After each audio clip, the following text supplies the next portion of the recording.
Assalamualaikum warahmatullahi wabarakatuh. Berjumpa kembali di channel Cendekia Muslim. Teman-teman sekalian, kali ini edisi ringan ya.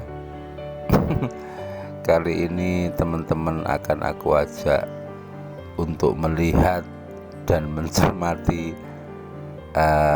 aktivitas dari seorang penginjil siaga ya. Orang ini lucu ini, penginjil siaga online 25 jam. Orang ini lucu ya, penginjil ini atau pendeta ini lucu sekali ya. Dia kayaknya ada di mana-mana begitu. Kalau ada isu-isu yang terkait dengan agama begitu, entah adanya fenomena mu'alaf di suatu daerah, kemudian fenomena pembangunan gereja yang terhalang di suatu daerah, kasus-kasus yang menimpa para pemuka agama Kristen di persidangan. Kayaknya orangnya ini selalu hadir ini. Kita itu nggak tahu sebenarnya aktivitas utamanya apa gitu loh. Kayaknya ada di mana-mana dan semangatnya luar biasa. Bahkan saking semangatnya itu pernah dia itu ketika ada kejadian perusakan sebuah gereja begitu, dia langsung bikin konten memaki-maki bahwa perusak gereja itu atau pembakar gereja itu berasal dari ajaran iblis. Berapi-api, semangat sekali. Dan yang membuat dia malu, kemudian beberapa jam setelah itu ada sebuah berita bahwa yang rusak gereja atau membakar gereja itu dari jemaatnya sendiri. Teman-teman pasti ingat, siapa lagi kalau bukan Risuli Lubis. Cuman kali ini temanya apa? Mari kita simak video berikut. Yang awas hati-hati, yang mau dibangun gereja tapi tidak boleh ya. Nah, ini jalannya ya, bangun gereja tapi tidak boleh. Nah, padahal ini materialnya sudah ada nih. Materialnya sudah ada semua. Ya mungkin kurang-kurang dikit lah ya. Tapi intinya di sini mau dibangun. Gunungnya nggak kelihatan ya. Itu kelihatan. Itulah Gunung Merbabunya ya. Coba kita lihat bersama, awas. Nah, yuk Bu, ini jemaat-jemaatnya udah nunggu ya. Jemaat-jemaatnya. Ya itulah gunungnya ya. Kelihatan ya. Kita berada di lereng Gunung Merbabu. Nah, di lereng Gunung Merbabu ini apa daerahnya Pak Nah? Ini Kaliajeng. Kaliajeng ya. Desanya Tajuk. Desa Tajuk, terus masuk kecamatan Ketazan.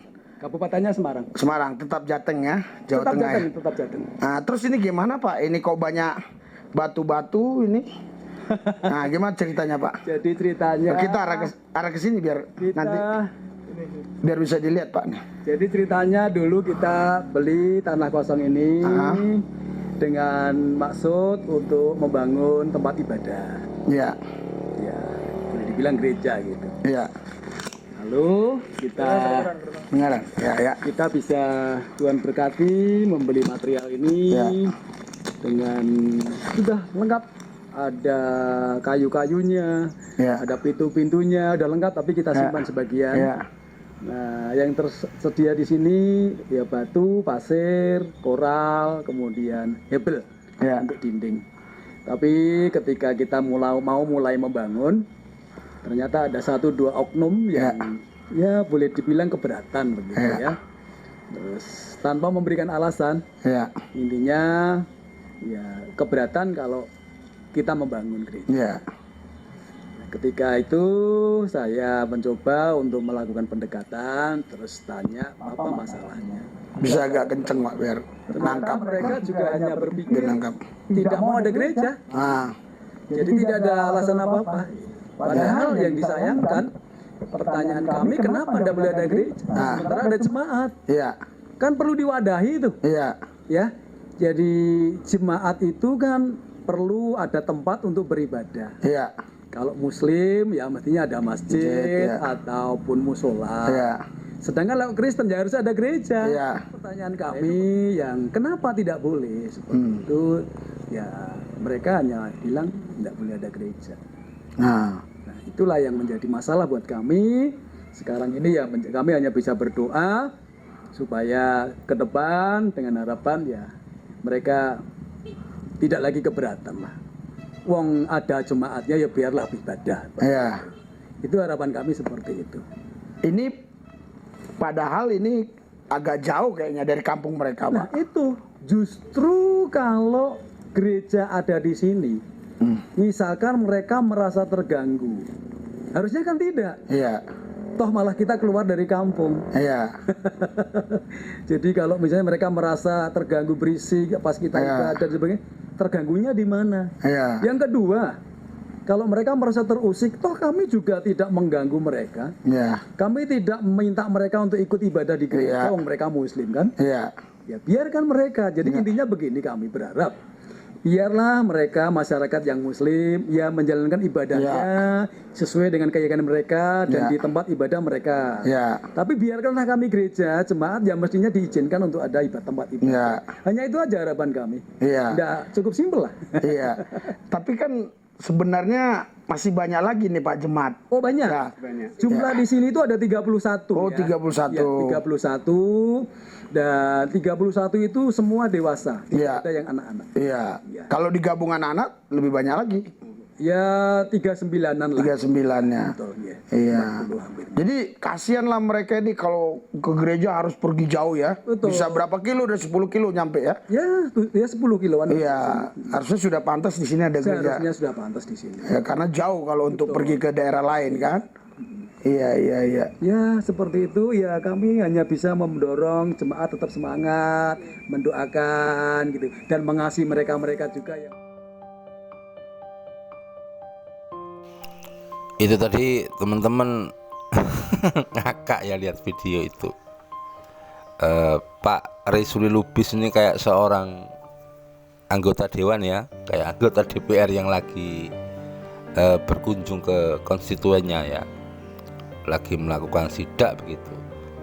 Ya kalau nggak seperti anggota dewan atau legislatif ya kayak marketing lah, kayak sales begitu. Yang bikin aku ketawa itu percakapan dia dengan Bapak Pendeta siapa gitu ya tadi di dusun Kali Ajeng, Desa Tajuk, sebuah daerah di Kabupaten Semarang ya. Kelihatan sekali dungunya begitu loh. Mbok ya kasih pencerahan ke warga desa atau ke jamaatnya dia begitu. Kalau untuk bangun rumah ibadah itu yang pertama disiapkan itu izinnya, bukan materialnya. Tadi dia ngeluh ya, keduanya ngeluh. Padahal ini material udah siap, pasir, batu, pintu dan lain sebagainya sudah siap. Kenapa nggak bisa bangun? Yang harus disiapkan dulu administrasinya, siapkan dulu izinnya, urus dulu izinnya, baru berpikir material. Pak Resuli Lubis. Jadi kalau mengacu pada SKP 2 Menteri untuk membangun sebuah tempat ibadah, ini bagi umat manapun, umat agama apapun ya, itu ada asas proporsionalitas dan kebutuhan. Harus disiapkan itu dulu. Bukti bahwa ada 90 pengguna tempat ibadah itu, calon pengguna tempat ibadah itu 90 orang.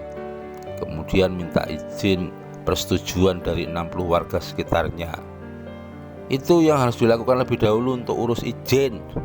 Nanti minta rekomendasi FKUB dulu, jangan pasirnya dulu. Ini jemaat cuma 35 kepingin bangun tempat ibadah, kemudian kalau nggak bisa bangun yang disalahin warga, nanti ujung-ujungnya umat Islam. Jadi sekali lagi yang diurusi itu izinnya dulu, jangan materialnya. Kalau ngeluh jaraknya 10 kilo begitu, ya memang wajar dan nggak apa-apa, karena gereja itu kan digunakan untuk seminggu sekali. Bisalah numpang dulu ke gereja mana begitu sampai syarat-syarat itu dipenuhi. Jadi sekali lagi agak cerdas sedikit, Pak Rizky Lubis, urus izin dulu, jangan materialnya dulu. Itu aja teman-teman. Jadi ini edisi ringan, kita biar kita terhindar dari isu-isu lah. Jadi tidak ada pelarangan dari siapapun. Yang ada itu kamu Pak Rizky Lubis dan pendeta yang diwawancara itu urus izin dulu, jangan materialnya dulu. Itu teman-teman, kurang lebihnya mohon maaf. Assalamualaikum warahmatullahi wabarakatuh.